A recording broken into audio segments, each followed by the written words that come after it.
Shalom, selamat pagi kepada sahabat Fisdak dimanapun Anda berada. Salam dalam kasih Tuhan kita Yesus Kristus. Sebelum kita mendengarkan renungan pagi ini, mari saya ajak kita untuk berdoa. Mari kita berdoa. Bapa yang penuh kasih, Allah yang kami sembah siang dan malam, terpujilah Engkau Tuhan, oleh sebab kasih setia Tuhan di dalam hidup kami. Kami boleh rasakan di pagi ini dengan penuh kesukaan. Sebelum kami memulaikan hari yang baru ini, biarlah Tuhan menolong kami. Dengan firman Tuhan yang kami akan pelajari, dapat menuntun hidup kami untuk lebih setia, lebih dekat kepada Tuhan. Dan biarlah masing-masing kami dapat memandang jauh ke depan akan berkat-berkat yang akan Tuhan berikan dan sudah sediakan dalam hidup kami. Tuntun hidup kami terus Bapa. Ampuni kami dari kesalahan dosa kami di dalam nama Yesus yang adalah Tuhan dan Juru Selamat kami. Amin. Renungan pagi hari ini Minggu 18 April tahun 2021 dengan judul Mengubah kehendak kita yang keras kepala kepada kehendak yang disucikan. Efesus 6 ayat 6. Sebagai hamba-hamba Kristus yang dengan segenap hati melakukan kehendak Allah. Janganlah seorang pun berkata, saya tidak dapat mengalahkan cacat tabiat saya.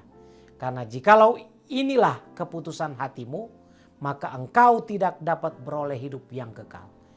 Keadaan mustahil itu semuanya berada dalam kehendakmu. Jika engkau tidak berkehendak, itulah yang merupakan tidak dapat itu. Kesukaran yang sebenarnya ialah kecurangan hati yang tidak disucikan. Dan keengganan untuk menyerah kepada kehendak Allah apabila ada satu tujuan tertentu lahir dalam hatimu kehendak mengalahkan. Maka engkau pun akan beroleh kecenderungan untuk mengalahkan. Dan akan memperkuat ciri pembawaan yang dirindukan tersebut. Dan akan ikut serta dalam peperangan dengan usaha yang mantap dan tekun. Engkau akan melatih suatu kewaspadaan yang terus-menerus atas segala cacat tabiatmu. Dan akan mengusahakan praktik-praktik yang benar dalam perkara-perkara kecil. Kesukaran untuk mengalahkan itu akan berkurang sementara hati disucikan oleh anugerah Kristus. Alangkah besarnya pekerjaan harus dilakukan bagi kita sebagai perseorangan jikalau kehendak hati kita yang sombong dan keras kepala itu dibenamkan dalam kehendak Allah dan jiwa kita diangkat dari keduniawian kepada suasana yang lebih tinggi dan lebih bersih. Kemauan diri dan kesombongan itulah kejahatan yang membalikkan malaikat-malaikat menjadi roh-roh jahat dan menutup pintu gerbang surga terhadap mereka.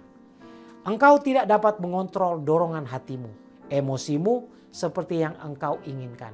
Tetapi engkau dapat mengendalikan kemauan dan dapat mengadakan perubahan menyeluruh dalam hidupmu. Oleh menyerahkan kehendakmu kepada Kristus, maka hidupmu pun akan tersembunyi dengan Kristus di dalam Allah. Dan bersekutu kepada kuasa yang di atas segala kerajaan dan kekuasaan.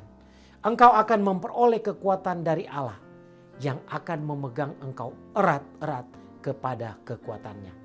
Dan suatu terang yang baru, bahkan terang iman yang hidup akan mungkin kepadamu, akan ada di dalammu suatu kuasa, suatu ketekunan dan suatu kesederhanaan yang akan menjadikan engkau suatu alat yang berbudi bahasa halus di dalam tangan Allah. Demikianlah firman Tuhan yang kita baru saja dengarkan tadi. Salam kami dari Fisdak Media Ministry. Tuhan Yesus memberkati kita semua.